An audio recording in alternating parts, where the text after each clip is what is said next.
بخاری شریف میں حضور پاک کا ارشاد ہے کہ اس طرح نماز پڑھو جس طرح تم مجھ کو نماز پڑھتے دیکھتے ہو۔ سوال یہ کہ حضور نے کس طرح نماز پڑھی، جبکہ بخاری شریف میں حضور نے رفع یدین کی نماز پڑھی ہے بخاری شریف میں حضور نے رفع یدین کی نماز پڑھی ہے۔ دیکھیے حضور نے مختلف طریقوں اختیار کیے مختلف اوقات میں۔ اب صحابہ کا طرز عمل یہ ہوتا تھا کہ مثلاً ایک روایت آتی ہے کہ ایک صحابی حضور سے ملنے آئے، کوئی بدوی تھے، دیہات کے آدمی تھے، انہوں نے حضور کو دیکھا کہ آپ کا گریبان کھلا ہوا تھا، آپ نے بٹن لگائے ہوئے نہیں تھے۔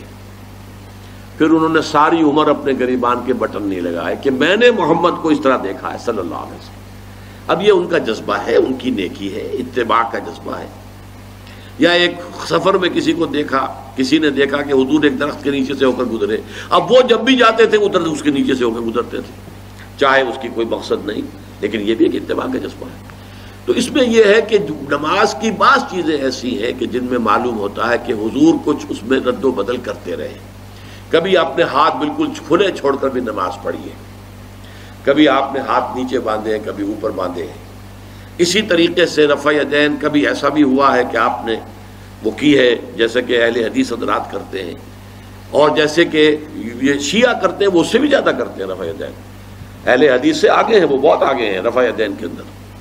اور ایک رائے یہ ہے کہ حضور نے آخری زمانے میں آ کر سارے رفع یدین چھوڑ دیے تھے سوائے یہی جو تکبیر تحریمہ کے وقت ہے۔ اب یہ روایات، اب یہ بحث ہو جائے گی علمی، کس روایت کا کیا مقام ہے، کس کی کیا حیثیت ہے۔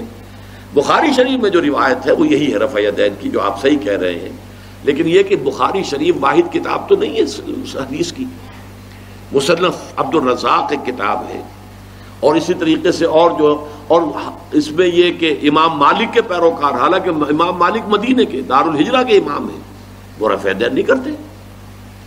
امام شافعی کے کرتے ہیں، امام مالک کے نہیں کرتے، امام ابو حنیفہ کے نہیں کرتے۔ تو ان چیزوں میں بہت زیادہ پریشان ہونے کی ضرورت نہیں ہے۔ اصل جو معجزہ ہے حضور کا اور اسلام کا وہ یہ ہے کہ 1400 برس گزر گئے لیکن نماز کے ضمن میں اتنا اختلاف نہیں ہے کہ تمام مسلمان باجماعت نماز نہ پڑھ سکیں۔ دیکھیے رفع یدین کرنے میں جماعت ٹوٹی نہیں، آپ نے کیا یا نہیں کیا، جماعت کی فارمیشن برقرار رہی۔ فرض کیجئے کوئی شخص یہ سمجھتا کہ پہلے سجدہ ہے پھر رکوع ہے، تو اب یہ دو آدمی ساتھ نماز نہیں پڑھ سکتے، جن میں سے ایک کے نزدیک پہلے رکوع ہے پھر سجدہ ہے، دوسرا یہ سمجھتا ہے کہ نہیں پہلے سجدہ ہے پھر رکوع ہے، نہیں ہو سکتی، ان کی جماعت اب جمع نہیں ہو سکتی۔ یا کسی کا یہ خیال ہو کہ جیسے ہر رکعت میں رکوع ہے کہ سجدہ بھی ایک ہے، وہ ایک سجدہ کر کے کھڑا ہو جائے۔